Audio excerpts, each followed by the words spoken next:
Good morning dear student. आज class 9 के science में गुरुत्वाकर्षण के चैप्टर में उसका हम आज न्यूमेरिकल बता रहे हैं आप लोगों को।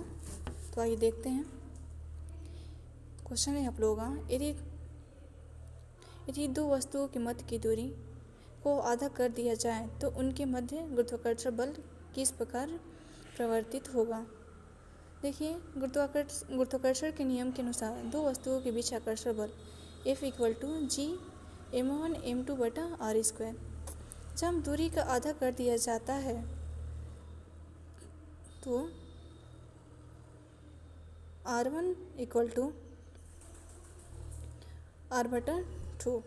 इस प्रकार F = G m1 m2 बटा r1 square G m1 m2 बटा r/2 का होल स्क्वायर।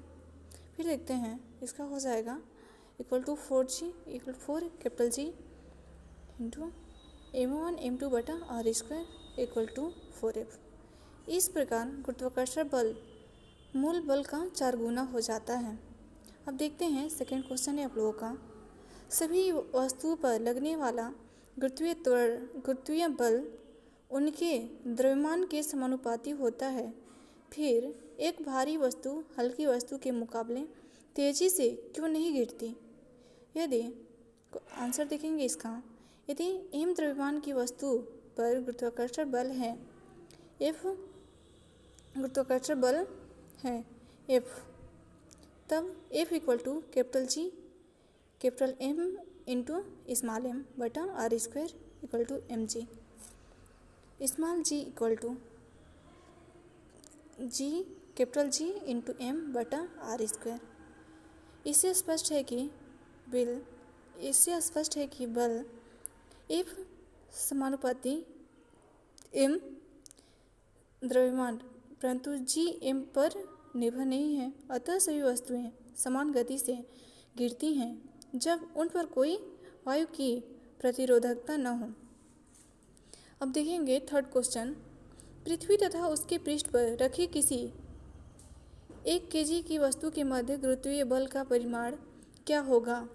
पृथ्वी का द्रव्यमान 6 × 10⁻24 kg है तथा पृथ्वी की त्रिज्या 6.4 × 10⁻6 m है। अब देखते हैं आंसर। यहाँ वस्तु का द्रव्यमान स्मॉल m = 1 kg, पृथ्वी का द्रव्यमान कैपिटल M = 6 × 10⁻24 kg, पृथ्वी की त्रिज्या कैपिटल R = 6.4 × 10⁻6 kg।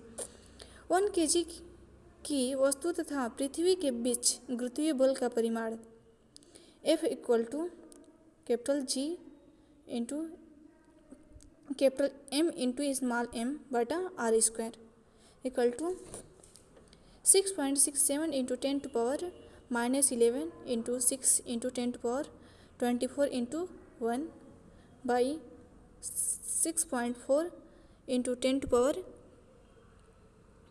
10⁻6 का होल स्क्वायर। अब इसको हल कर लेंगे तो हो जाएगा 6.67 × 6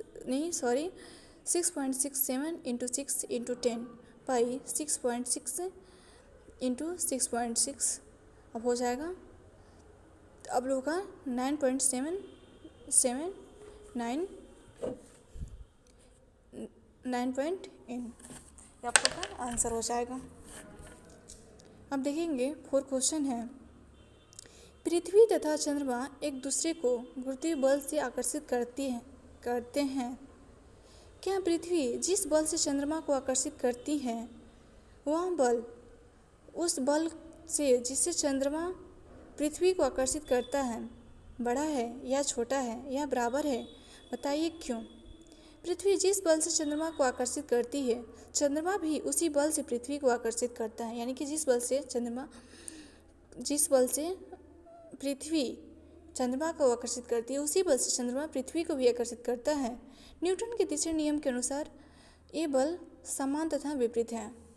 अब क्वेश्चन 5 देखेंगे, यदि चंद्रमा पृथ्वी को आकर्षित करता है तो पृथ्वी चंद्रमा की ओर गति क्यों नहीं करती है। देखेंगे आंसर। न्यूटन के तीसरे नियम के अनुसार चंद्रमा भी पृथ्वी को उसी बल से आकर्षित करता है जिस बल से पृथ्वी चंद्रमा को।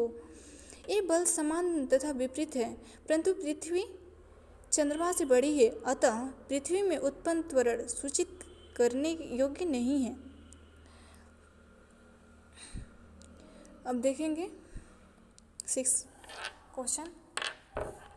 दो वस्तुओं के बीच लगने वाले गुरुत्वाकर्षण बल का क्या होगा यदि एक वस्तु का द्रव्यमान दोगुना कर दिया जाए। सेकेंड है वस्तुओं के मध्य की दूरी दोगुनी अथवा 3 गुनी कर दी जाए। थर्ड है दोनों वस्तुओं के द्रव्यमान दोगुने कर दिए जाएं। गुरुत्वाकर्षण बल F equal to capital G m1 m2 बटा r स्क्वायर। अब फर्स्ट देखेंगे, जब वस्तु का द्रव्यमान दोगुना कर दिया जाता है तो बल भी दोगुना हो जाता है। F into G, F equal to G 2m1 into m2 बटा r square equal to 2G m1 m2 बटा r square equal to 2F।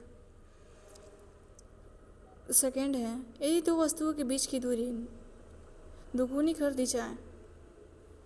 F capital F equal to G m1 m2 बटा 2r का square equal to 1/4 G into m1 m2 बटा 2r square equal to 1/4 F।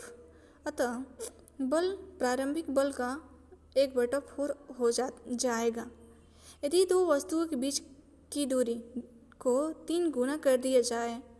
F equal to देखेंगे F equal to G m1 m2 बटा 3r square equal to 1/9 G m1 m2 बटा r square equal to 1/9 F। ये आप लोगों का answer हो जाएगा। थैंक यू क्लास, आज के लिए इतना ही, आगे नेक्स्ट क्लास में।